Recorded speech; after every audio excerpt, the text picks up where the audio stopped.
And now I'd like to read the first chapter of the book, The Goodly Christian Witch, Biblical Spellcraft, by Rosemary A. and Bernadette Harper, read by the author. The first chapter, From Whence the Soul Cometh.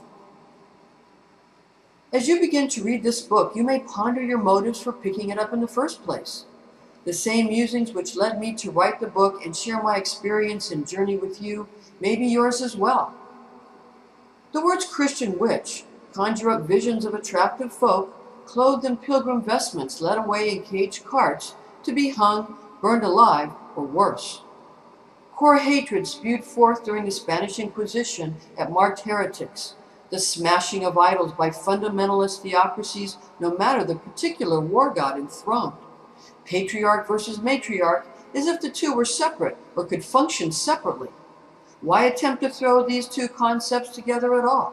Are they not forever opposed and opposite from one another? My rest in the land of self-identification is an attempt to bring my two warring sides together and consecrate the marriage of heaven and hell. The alchemical marriage.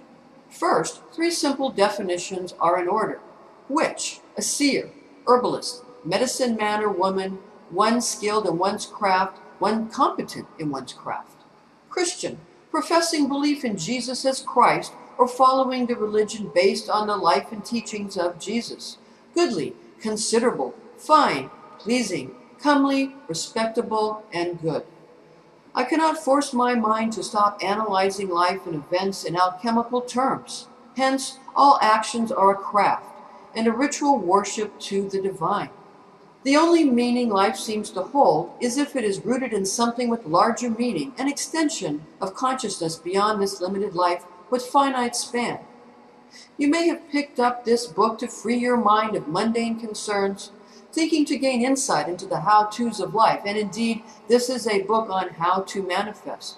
Without the ability to manifest in this physical world, we humans are left to only fret and worry. The present moment takes the place of a feared future or a regrettable past if we are engaged creatively in the moment. Frustration need not color your experiences of creative projects if the principles of biblical spellcraft are applied. You have within you a seed that is your immortal genetic code of individual self-expression.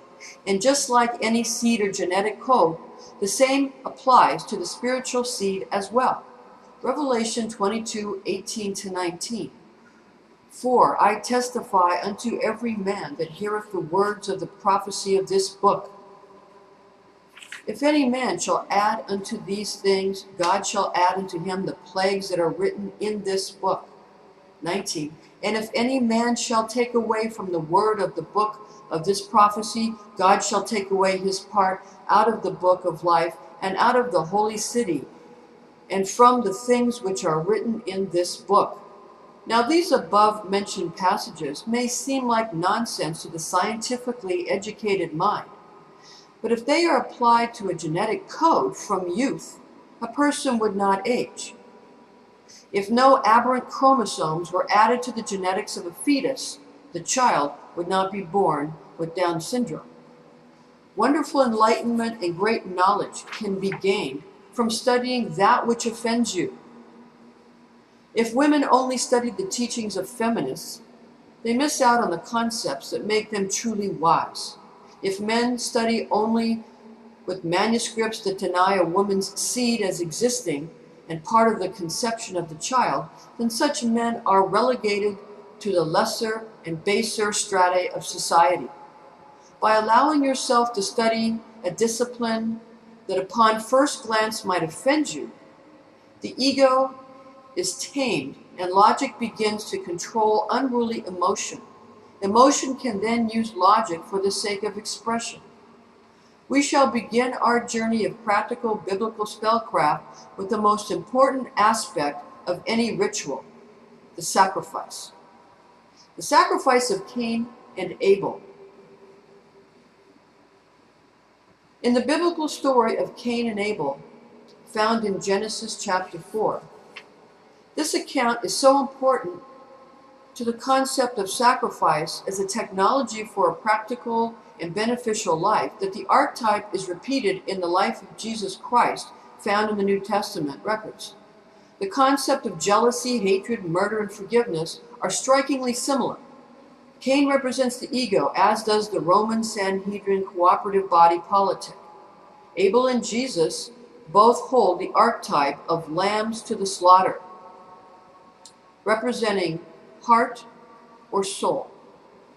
Whereas the story of Jesus of Nazareth is extremely well known as the final and conclusive payment for all sin, the latter portion of the Cain and Abel story regarding the amazing forgiveness of Cain by the Lord is less well known.